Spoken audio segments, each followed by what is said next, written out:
everybody, this is Coach Leo. I originally wrote this post and shared it, but I decided to do a video and share it with you. My voice is not a threat to my country, it is a defense of it. I'm a citizen, small business owner, volunteer poll worker, and a first-generation Dominican American. I rather focus on health and fitness, but I love my country too much to stay silent.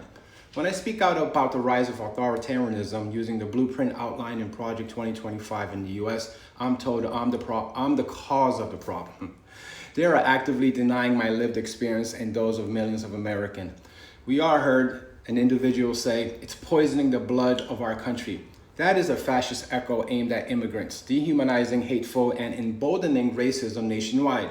Till this day, not denounced. When I called it racism, I was told I was being divisive. When I spoke of misogyny and attacks on bodily autonomy, I was told I was being divisive.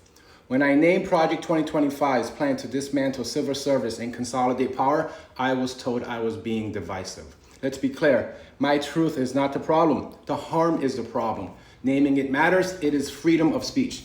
The ideology I'm speaking against thrives on rhetoric and policies that are objectively unpatriotic and the antithesis to our country's value. Here is an example of the consequences of denial and silence.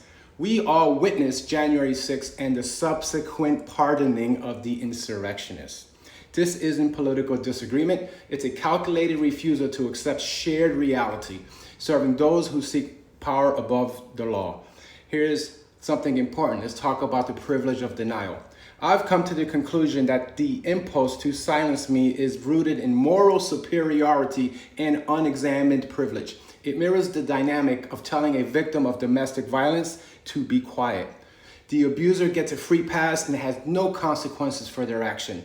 When you defend personal belief over objective fact, you're saying, I don't see you as equal. You're choosing comfort and loyalty to power over the truth and humanity. That's not neutrality, that's complicity.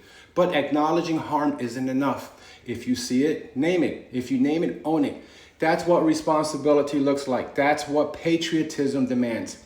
Now, to those who stand against authoritarianism and hate and who fight for equality and champion peaceful protest and civil discourse, you are the true patriots. You inspire us all. And finally, I'd like to share wise words from Frederick Douglass. I prefer to be true to myself, even at the hazard of incurring the ridicule of others, rather than to be false and to incur my own abhorrence. Thank you for your time, and never forget, we are always stronger together.